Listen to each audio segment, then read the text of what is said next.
Good morning everyone. Yes, now again I am here for to you. तो आज फिर से एक बार हम अपनी ऑनलाइन क्लास में एक साथ हैं और आज फिर हम अपना हिंदी विषय आरंभ करने वाले हैं। तो मेरे प्यारे बच्चों, सबसे पहले आप सभी को सुप्रभात और इसी मंगल कामना के साथ कि आप लोग स्वस्थ रहें, आप हमेशा सुरक्षित रहें और उम्मीद करती हूँ मेरी ये शुभकामनाएं सदैव आप तक पहुँच रही हैं और फलीभूत भी हो रही हैं। तो प्यारे बच्चों, आज हम लोग अपनी हिंदी की क्लास में अपने पुराने ही विषय जो हमने एक कविता आरंभ की थी, बरगद से बातें, है ना। बरगद से बातें में हमने ये पढ़ा था बेटा कि जो बच्चा है वो बरगद के पेड़ पर चढ़ गया था और उसने बहुत शांति से उस दिन पेड़ों से बातें की।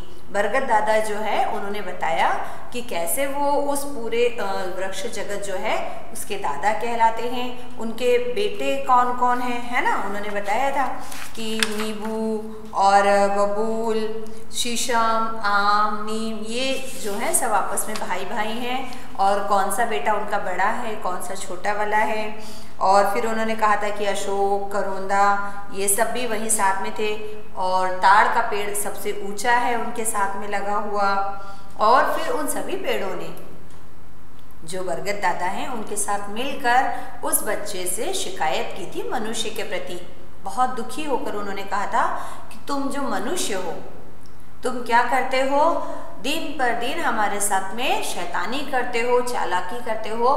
तुम लोग अपने लालच की वजह से हमें काटते रहते हो, हमें कम कर रहे हो, हमारा ख्याल नहीं रखते हो, जबकि हम तो सिर्फ तुम्हारे लिए जीते हैं। तुम्हें प्राण वायु देते हैं, तुम्हें फल, लकड़ी, छाया, इतना कुछ देते हैं और हमारी वजह से तुम लोग को पानी मिलता है। तो तुम तब भी अपना स्वार्थ नहीं छोड़ रहे हो, हमारा इम्पोर्टेंस जानते हो, फिर भी तुम स्वार्थ कर रहे हो। तो ये तो अच्छी बात नहीं है। और हम जो वृक्ष होते हैं वो हमेशा तुम मनुष्यों की सेवा में ही लगे रहते हैं, फिर भी आप लोग क्या करते हो कि हमेशा हमारा नुकसान करते हो।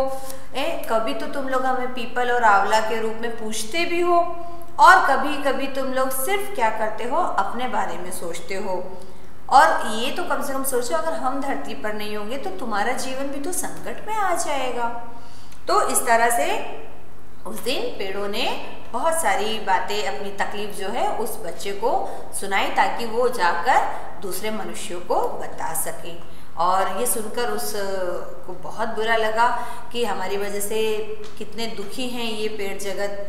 और उसने कहा कि अगर मेरे सामने कोई किसी पेड़ को काटे तो मैं तो नहीं सहन करूँगा, क्योंकि मैंने इन वृक्षों को अपने साथ में देखा है, इनसे हमें क्या क्या मिलता है वो मैंने महसूस किया है, इनके प्रेम को, इनकी दया भावना जो है उसको मैंने महसूस किया है। और ये तो हमारे एक तरह से परिवार के सदस्य हैं।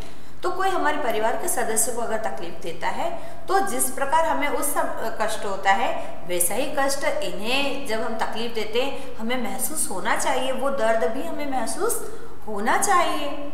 तो हमने इस कविता में ये पढ़ा कि हमें अपने आसपास का जो भी पर्यावरण है बेटा उसको सुरक्षित बनाए रखने के लिए अपने जो वृक्ष जगत है, जो पेड़ पौधे हैं, उनकी देखभाल करनी चाहिए। उनको अपने छोटे से स्वार्थ के लिए खत्म नहीं करना चाहिए। और सबसे इम्पोर्टेंट, हमारा जीवन सीधा डायरेक्टली इन पेड़ों से जुड़ा हुआ है। जैसे जैसे धरती पर पेड़ कम होंगे वैसे वैसे ऑक्सीजन की कमी हो जाएगी, क्योंकि कार्बन डाइऑक्साइड जो गैस है जो हमारे लिए बहुत नुकसानदायक है, जो हम लोगों के शरीर से निकलती है, वो धरती पर बढ़ जाएगी और वो इस धरती को बहुत गर्म कर देगी। तो ये धरती हमारे जीने लायक, हमारे रहने लायक नहीं बचेगी। तो अधिक से अधिक पेड़ों को लगाएं, पेड़ों को कटने से बचाएं और जितने पेड़ हैं उनकी सुरक्षा करें। अब आज हम लोग कविता के आधार पर, कविता में जो अभ्यास प्रश्न लेखन का कार्य दिया गया है उसको आरंभ करेंगे। तो सभी बच्चे अपनी पुस्तक और अपनी कलम या अपनी पेंसिल निकाल लीजिए और पेज नंबर 71 निकालिए बेटा। पेज नंबर 71 एक्सरसाइज या अभ्यास प्रश्न 1 देखिए बेटा, आप लोगों को दिया गया है। कौन सा दिया है? सही विकल्प वाला दिया गया है बेटा, है ना। सही विकल्प में उन्होंने हमें कहा है कि एक वाक्य लिखा है और उसके सामने कुछ विकल्प दिए हैं बेटा। ठीक है, क नंबर पर वाक्य दिया है, बड़े पेड़ को कवि ने किसकी संज्ञा दी है? पिता की संज्ञा दी है, नाना की संज्ञा दी है या बूढ़े दादा की? तो बूढ़े पेड़ बरगद है ना, तो कौन से वाला लिखेंगे हम? स नंबर वाला। स वाले विकल्प को सही का निशान लगाकर टिक कर दीजिए। ख वाला वाक्य दिया है, बड़ा लड़का इस पेड़ को कहा गया है। इस कविता में किस पेड़ को बड़ा लड़का बोला है? नींबू सबसे छोटा बताया था, नीम को भाई बताया है और बबूल को बड़ा बेटा बताया है। तो ब वाले विकल्प पर सही का निशान लगा लीजिए बेटा। इनमें से सबसे ऊंचा पेड़ है शीशम का? नहीं। खजूर का? नहीं, खजूर का पेड़ भी लंबा होता है, लेकिन सबसे ऊंचा किसको बताया था उन्होंने? ताड़ का वृक्ष। और ये वाला विकल्प कौन सा है? अ नंबर पर है बेटा, तो उसे सही का निशान लगा दीजिए। घ वाला वाक्य देखिए अपनी पुस्तक में, मनुष्य पेड़ों को दुख देता है। कैसे दुख देता है? उन्हें तोड़कर। अगर तोड़ता तो पेड़ क्या है? वापस से बड़ा हो जाता है। जलाकर। जलाएगा कैसे? खड़े पेड़ को तो वो जला नहीं सकता क्योंकि हरा वृक्ष तो इतनी आसानी से जलता नहीं, मगर अगर हम उन्हें काट देते हैं तो हम उन्हें सबसे ज्यादा दुख देते हैं बेटा। तो अ वाले विकल्प पर सही का निशान लगा लीजिए। ठीक है, फिर है आपका मौखिक उत्तर, है ना। चूंकि मौखिक है तो हम पहले मौखिक ही ले लेते हैं। नींबू का लड़का कैसा था? नींबू का पेड़ कैसा था? नींबू का पेड़ कैसा था? वह तो बरगद का छोटा लड़का था, है ना। तो ये चीजें वैसे तो हमारे पढ़ने के लिए हैं, मगर हम शॉर्ट में, संक्षिप्त में आपके लिए लिख रहे हैं। शीशम, आम, नीम और सहजन में क्या संबंध बताया गया है? ये सब आपस में कौन सा संबंध था? भाई का संबंध, है ना, भाई का संबंध। ठीक है, फिर ग, सभी पेड़ दुखी होकर क्या बोले थे? देखिए हमारी कविता में क्या है, सभी पेड़ दुखिया कर बोले, सबने की यों बातें, भैया रोको तुम मनुष्य की शैतानी की घातें। उन्होंने क्या रोकने के लिए बोला? सभी ने दुखी होकर मनुष्य की शैतानी रोकने के लिए कहा, है ना।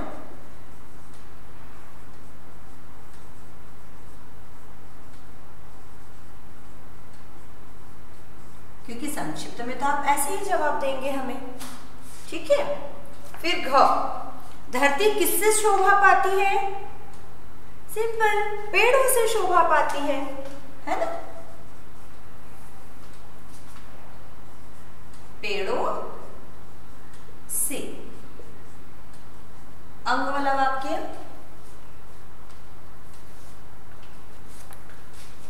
फूट फूट कर कौन रोता है? यहां पर जो बच्चा है वह रोता है ना।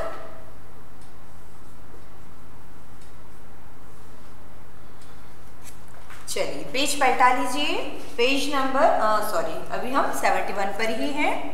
सही और गलत का चिन्ह लगाना है बेटा हमें। ठीक है, वाक्य हम पढ़ रहे हैं, आप बताइए कि वह सही है या गलत है।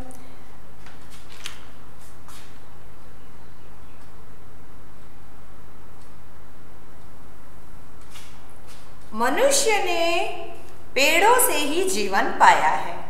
ये वाक्य सही है या गलत है बेटा?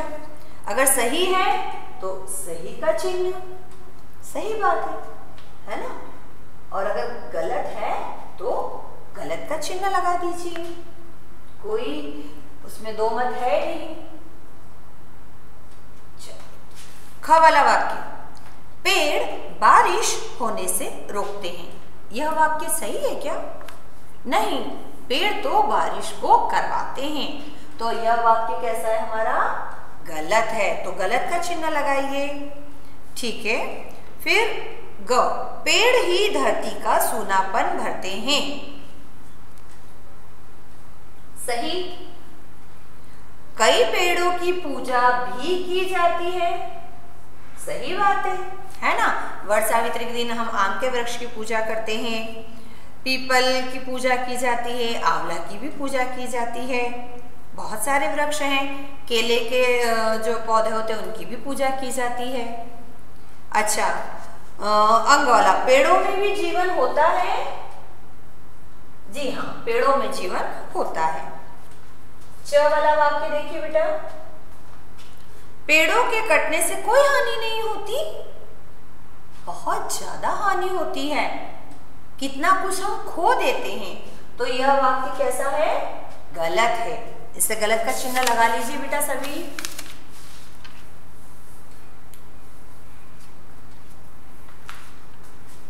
चलिए, अगला अभ्यास प्रश्न है हमारा कि भाषा की समझ से है बेटा, है ना। भाषा की समझ।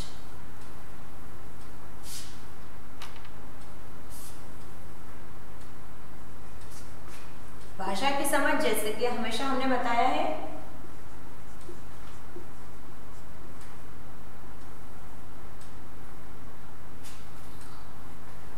पाठ में भाषा से संबंधित या व्याकरणगत कुछ कार्य होते हैं, उन्हें कहते हैं भाषा की समझ।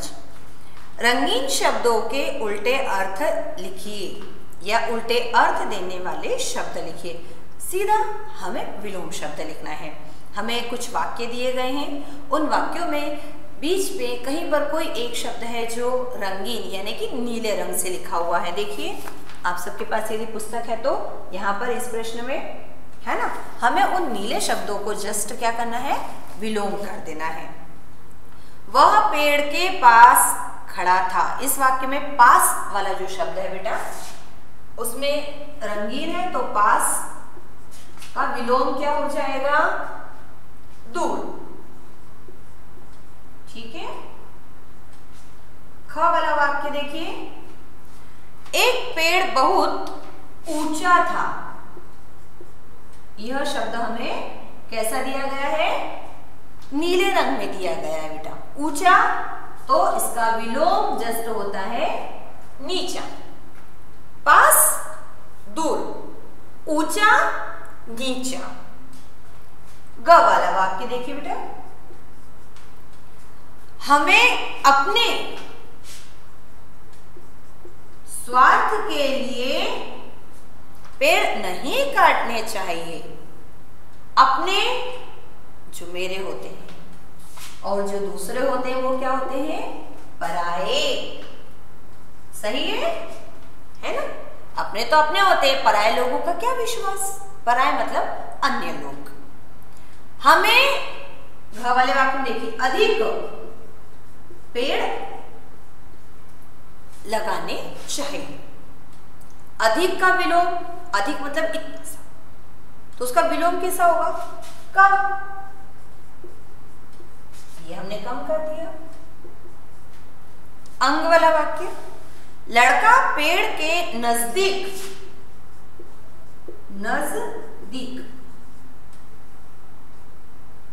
का मतलब भी होता है पास, तो नजदीक का विलोम भी क्या हो जाएगा? दूर। ठीक है, आप मेरे नजदीक आइए, आप मुझसे थोड़ा दूर जाइए। अगला है हमारे पास वाक्यों में प्रयोग बेटा। ठीक है,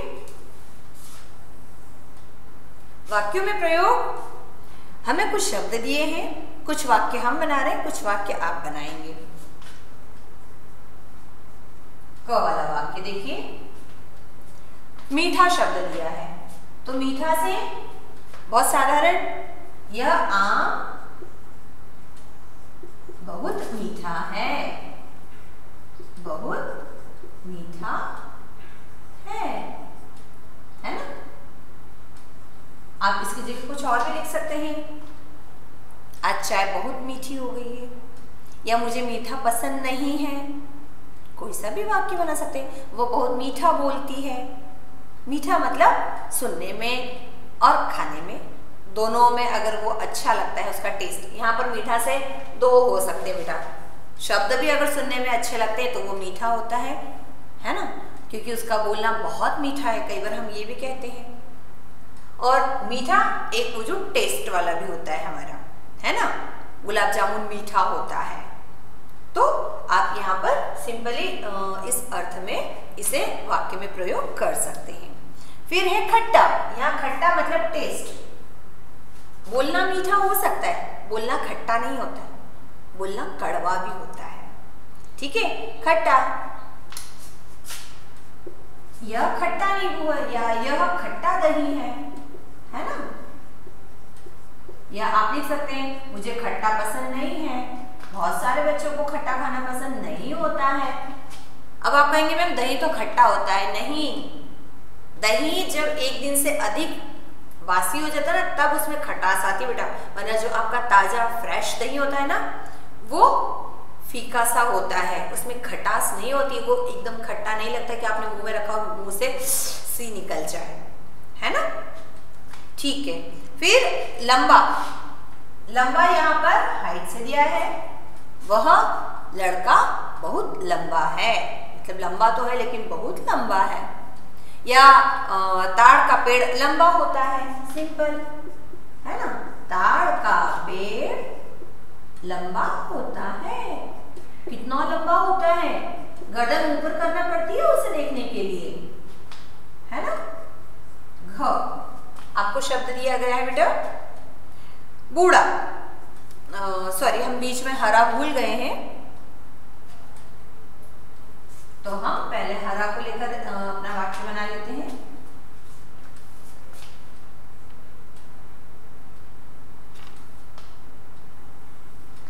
हरा हमें दिया था ना,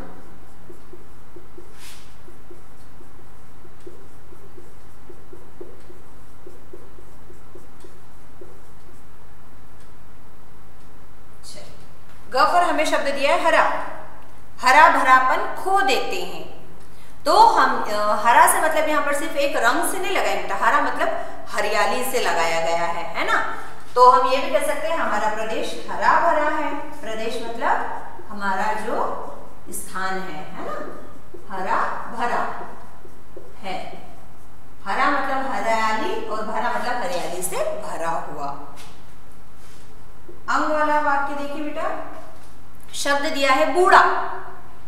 बूढ़ा मतलब वो जो एक एज होती है, अवस्था होती है ना, बूढ़ा वो वाला।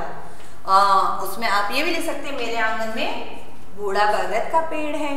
या आपकी कविता में आपने पढ़ा सबसे पहली लाइन में क्या दिया गया है, बड़े पेड़ बूढ़े दादा हैं, तो बरगद का पेड़ बूढ़ा है, या मेरे आंगन में बूढ़ा बरगद का पेड़ है। या मैंने कल एक बूढ़े को देखा, या एक बूढ़ा व्यक्ति कल मेरे घर आया। हम कुछ भी लिख सकते हैं, ठीक है। तो हम लिख रहे हैं मेरे आंगन में बूढ़ा बरगद का पेड़ है। बूढ़ा बरगद का पेड़ है। कोई वस्तु भी जब अपनी उम्र से आगे बढ़ जाती है, एक बहुत अधिक वाली उम्र में पहुंच जाती है बेटा, तो उसके लिए भी हम यह शब्द इस्तेमाल करते हैं। अंतिम शब्द है छोटी। छोटी भी मतलब साइज से है, यहाँ पर आकार में। मेरी पेंसिल छोटी हो गई, है ना। छीलते रहोगे तो पेंसिल कैसी हो जाती है, बड़ी से छोटी हो जाती है। मुझे छोटी चीजें पसंद है ना। तो आप ये भी लिख सकते हैं। या यह छोटी फ्रॉक मेरी है ना। या फिर मेरी फ्रॉक छोटी हो गई, हम ये भी लिख सकते हैं।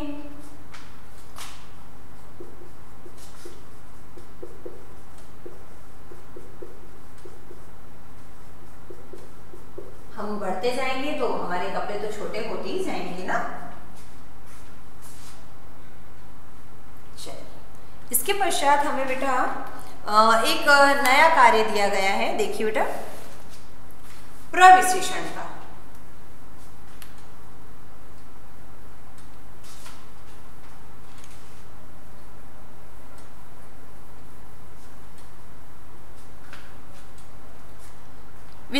की विशेषता बताने वाले शब्दों को प्रविशेषण कहते हैं। हमने आपको समझाया था एक विशेषण वाला चैप्टर बेटा, याद कीजिए। संज्ञा या सर्वनाम की विशेषता बताने वाले शब्दों को विशेषण कहते हैं। जैसे अभी हमने लिखा बहुत मीठा, ये कैसा हो गया है? क्या विशेषण है? नहीं। यह आम मीठा है या यह मीठा आम है, तो मीठा क्या हो गया? विशेषण है। लेकिन बहुत मीठा है, यानी मीठा जो विशेषण मैंने बताया था उसकी भी विशेषता बता रहा है बहुत शब्द। तो यहाँ पर विशेषण प्लस प्रविशेषण साथ में प्रयोग हुआ है। जैसे आप कहेंगे मैम क्या से समझ में नहीं आ रहा, एक एग्जाम्पल पढ़ती हूँ। ताड़ सबसे ऊंचा था, वह अच्छी लड़की है। वह अच्छी लड़की है। लड़की संज्ञा हो गई, अच्छी उसकी विशेषता बता रहा है इसलिए विशेषण हो गया। वह बहुत अच्छी लड़की है। अब वो जो बहुत मैंने शब्द लगाया बेटा वो अच्छी के आगे लगा है, मतलब विशेषण के आगे लगा है, इसलिए वो क्या बन जाता है? प्रविशेषण। ठीक है, इसमें देखिए बेटा इस वाक्य में ऊंचा शब्द ताड़ की विशेषता बता रहा है, इसलिए ऊंचा जो शब्द है वह विशेषण है, लेकिन सबसे ऊंचा वो विशेषण की भी विशेषता बता रहा है, इसलिए उसे प्रविशेषण।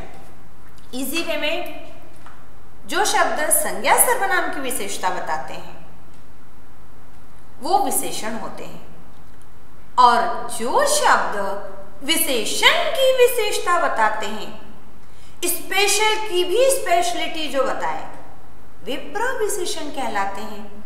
आपको एग्जाम्पल के थ्रू बहुत जल्दी समझ में आएगा। आपको पहला वाक्य दिया गया है बेटा, बबूल का पेड़ थोड़ा सा मोटा था। अगर मैं कहूं बबूल का पेड़ था, बबूल का पेड़ मोटा था लेकिन थोड़ा सा मोटा था। मोटा जो है वो उसकी विशेषता है, लेकिन थोड़ा सा उस विशेषता की भी विशेषता है, थोड़ा सा। ठीक है, ख वाला देखिए बेटा, ताड़ का पेड़ बड़ा था लेकिन कैसा था? बहुत बड़ा था। तो ये जो बहुत शब्द है वो क्या हो गया है? प्रविशेषण हो गया है।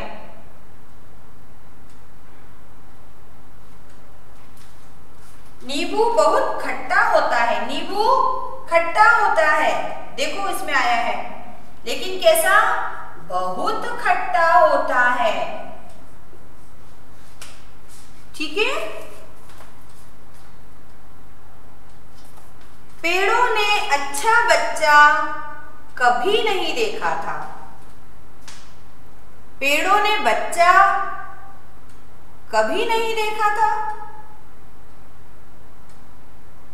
अच्छा बच्चा नहीं देखा था। अब इसमें हम कैसे ढूंढेंगे?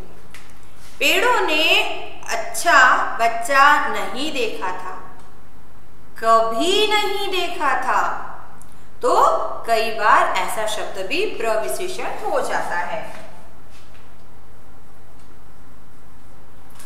ठीक है, तो हमारी जो अभ्यास प्रश्न लेखन का कार्य है वो आज यहाँ समाप्त हो रहा है। सभी बच्चे अपने कार्य को अच्छे से कर लीजिए बेटा। चेक करिए, राइटिंग सुंदर रखिए, लिखते समय मात्राओं का, वर्तनी का ध्यान रखिए, ताकि हम जब उसको आगे जाकर पढ़ें तो हमें उसमें कोई भी परेशानी ना आए। और हम जब तक यूं ही मिलते रहेंगे, आप अपने स्वास्थ्य का ध्यान रखिए, संभल कर रहिए। थोड़ा सा ठंड आ गई है बेटा तो एक्स्ट्रा केयर की ज़रूरत है, बड़ों का कहना अवश्य मानिए। और कुछ यदि समझ ना आए तो अपनी पुस्तकें खोलिए, बहुत सुंदर सुंदर पाठ दिए गए हैं, उनका निरंतर अभ्यास करते रहिए। जैसे कि अभी आप लोग का टेस्ट वगैरह भी होता रहता है तो उसकी तैयारी करते रहिए। ओके, अगली बार हम फिर अपने कार्य के साथ आपसे पुनः मिलेंगे। तब तक के लिए नमस्कार, बाय बाय।